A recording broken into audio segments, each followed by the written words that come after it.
I know we've talked a little bit with the one of the last callers about what types of things people watching tonight can really do to be part of the solution. But I, Yes. I was curious if there was anything else that you wanted to throw out here in terms of where would we should be directing our efforts, where we should be directing our donations, and really even just what we should be mindful of in the way we speak and even think about these issues. What kinds of tips or ideas do you have for us? Education, education, education. I cannot emphasize that enough. I think that, like, oftentimes, if we can encourage conversation around educating people about this particular disease and transmission and how it can affect you and all the things, that is going to be so great of a tool to be able to remove a lot of stigma that's Mhm. around it. Oftentimes stigma is perpetuated when people don't know. you know Yeah. so I it's so important. I know that, like, that's one of the first things that, like, we in different clinics that, like, um are are known to treat infectious diseases, especially HIV, is to have health educators to talk to them about the disease.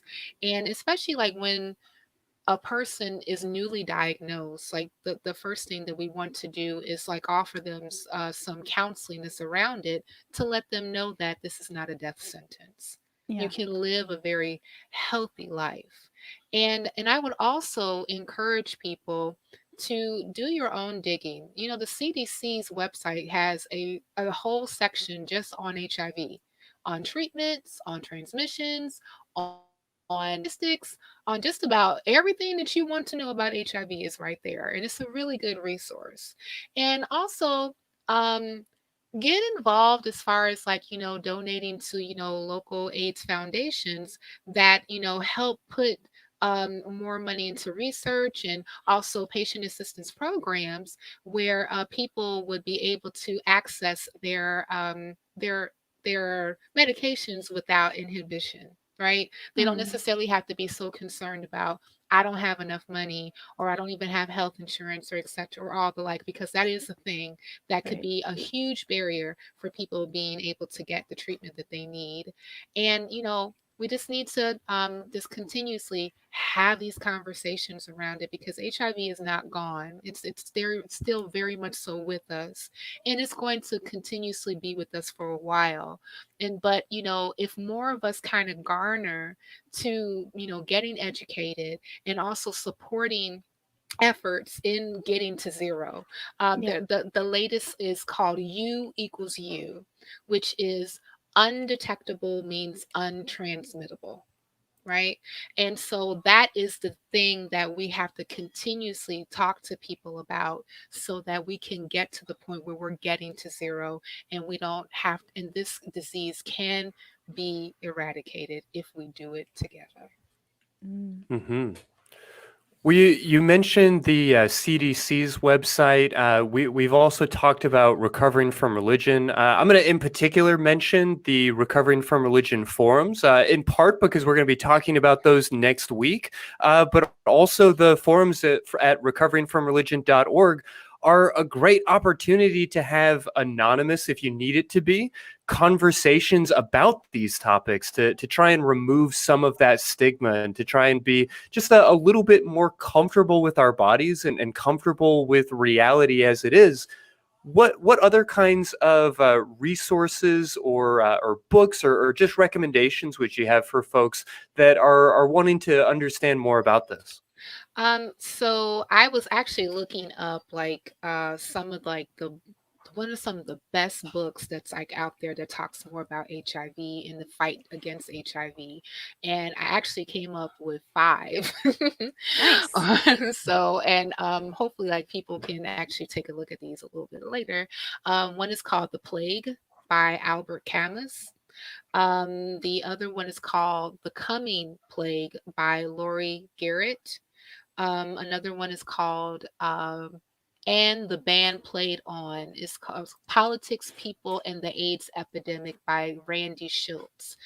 So that one more is like a historical reference as far as like being able to kind of see like where we were and where how far have we have come when it came to HIV and AIDS. Plagues and Peoples by William McNeill. And the last one is called The Invisible Cure: Africa, the West, and the Fight Against AIDS. That's by a Helen Epstein. And that, I need to read that one myself. That is, and that's, and I touched on it a little bit earlier about, how the HIV and AIDS is still so prevalent Mhm. on the continent of Africa.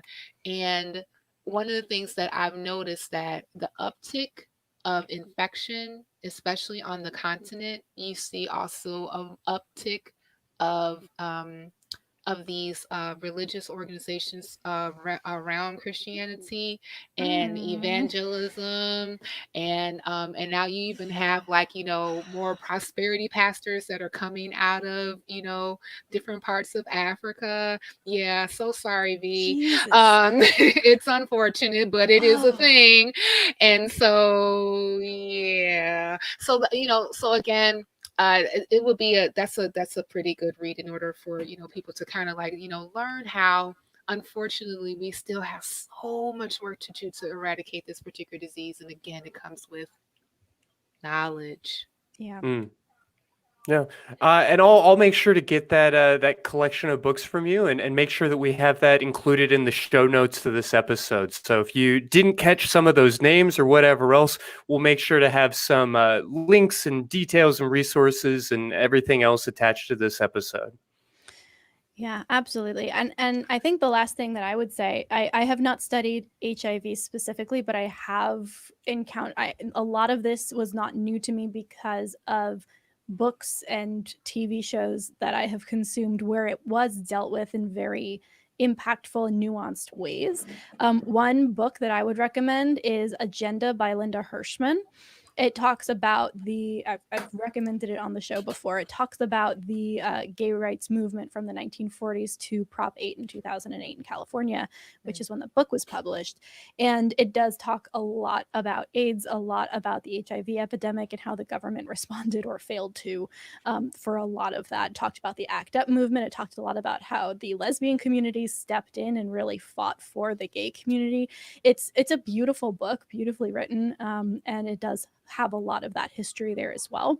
Also, if you want to watch some fiction with some compelling characters, I just finished Pose for the second time, cried my eyes out. Love Pose. Ugh, cried my eyes out, Googling frantically when is season 3 coming out. It is probably one of the best shows on Netflix, certainly the best one Netflix has ever produced. And it deals in a very nuanced and just dramatically just heartbreaking way around this and around the history of it. So not necessarily where it is right now, but rather kind of where we came from and like what was going on back in the 80s and 90s. So if you're interested in good TV that also deals with this topic, that's an option as well.